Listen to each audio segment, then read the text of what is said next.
इस वक्त हमारे समक्ष है नागपुर चेस्ट सेंटर के डायरेक्टर डॉक्टर विक्रांत देशमुख, जो कि आप एस्थमा स्पेशलिस्ट हो, पल्मोनोलॉजिस्ट हो।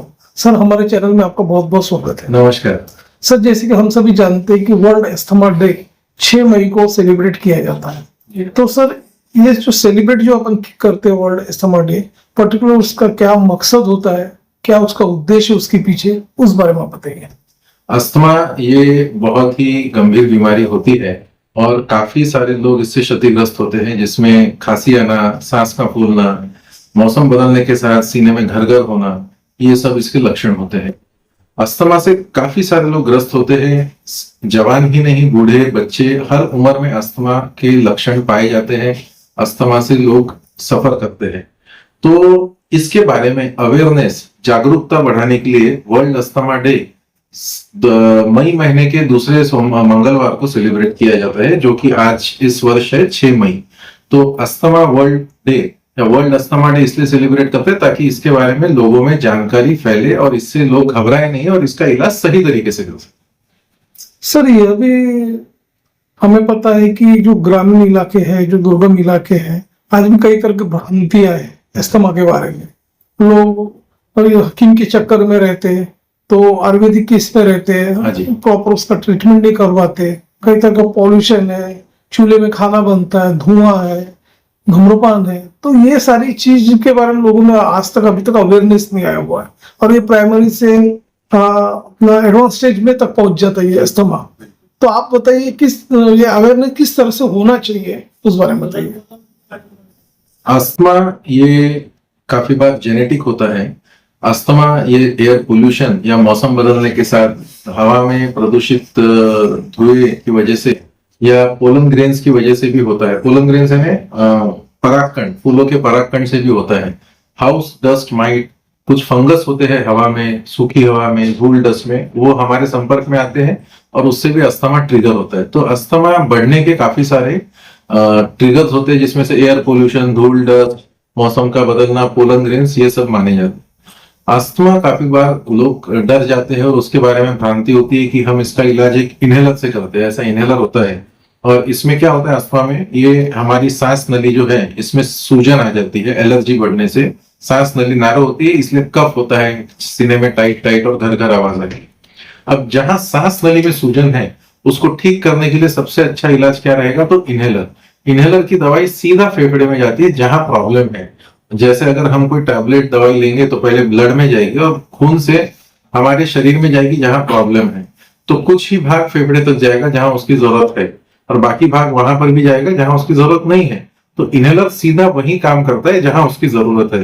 तो ये बहुत गलत भ्रांति है और लोगों को अस्थमा से डर लगता है कि भाई हम इसका इलाज करेंगे तो डॉक्टर इनहेलर थमा देंगे और उसकी हमको आदत पड़ जाएगी। अरे लेकिन इसकी आदत नहीं, इसकी बीमारी की जरूरत है।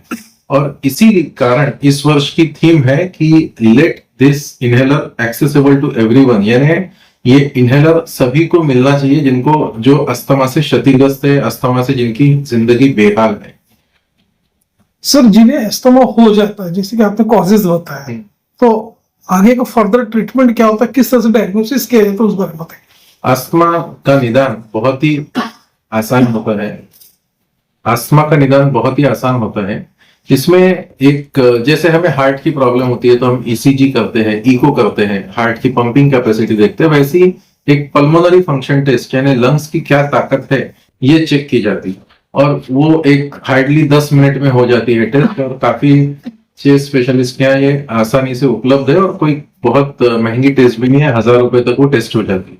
जिससे हमें समझ में आता है कि अस्थमा है या नहीं है, और है तो उसकी स्थिति क्या है, और उसके हिसाब से आपको उसकी दवाई दी जाती है और वो ट्रीटमेंट लेना होता है। तो निदान करने के लिए पीएफटी एक सबसे आसान टेस्ट है करने के लिए, और कुछ कुछ चीजें कॉम्प्लिकेट होती है। जैसे हर डायबिटीज मरीज को इंसुलिन नहीं लगता, तो वैसे किसी किसी का अस्थमा बहुत तीव्र होता है, तो उनमें छाती का स्कैन या और कोई एलर्जी की टेस्ट वगैरह भी करनी पड़ती है। यदि यही अस्थमा एडवांस स्टेज में यदि पहुंच जाता है, तो उसका कॉम्प्लिकेशन ऑर्गन्स में किस तरह से हो सकता है, उस बारे में।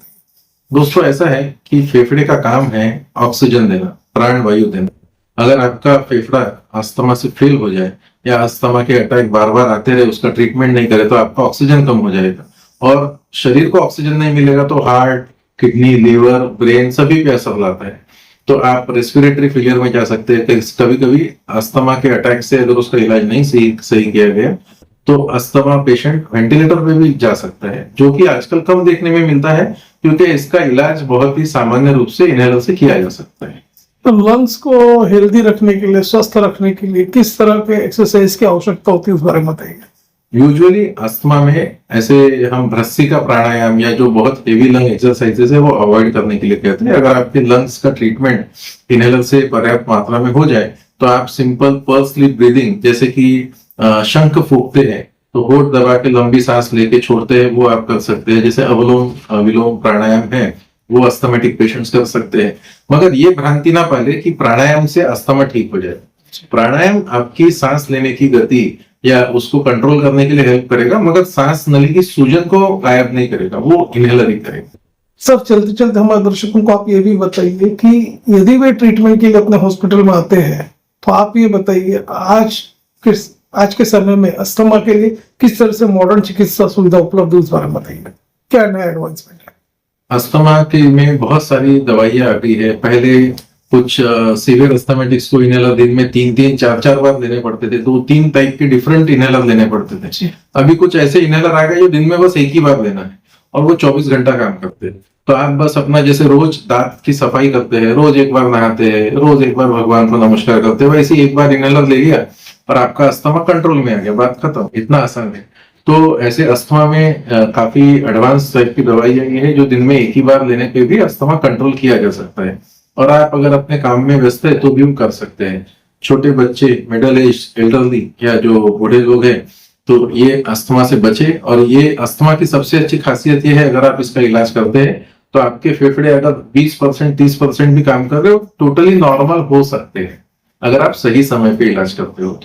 तो बिल्कुल इनहेलर से ना घबराएं, अपने डॉक्टर जो चेस्ट स्पेशलिस्ट है उनसे संपर्क करें और अस्थमा को कंट्रोल करें। कई बार ऐसा होता है कि हर अस्थमा इरिवर्सिबल नहीं होता है, कुछ कुछ लोगों के अस्थमा टेम्पररी होते हैं। तो जब आपके लक्षण ठीक हो जाए, आपको लग रहा है कि आपको कोई अस्थमा के सिम्टम्स नहीं है, तो आप बिना दवाई के भी लंग्स की कैपेसिटी चेक कर सकते हो, देख सकते हैं आपके फेफड़े कितने मजबूत है, और उससे आपको पता चल जाएगा कि आपको अस्थमा है अभी या नहीं है।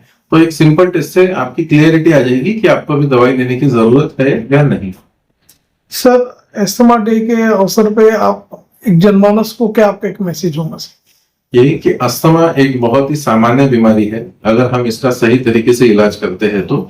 और अगर आप इसको निगलेक्ट करते हैं, इसके ऊपर ध्यान नहीं देते और बीमारी बढ़ते जाती है, तो यही बीमारी आपको आईसीयू में एडमिट भी करवा सकती है। तो अस्थमा या इनहेलर से डरे नहीं और उसका सही तरीके से इलाज करें। कुछ छोटी मोटी दवाइयां रहती है वो ले और प्रॉपर डॉक्टर से इसका इलाज करें। Thank you.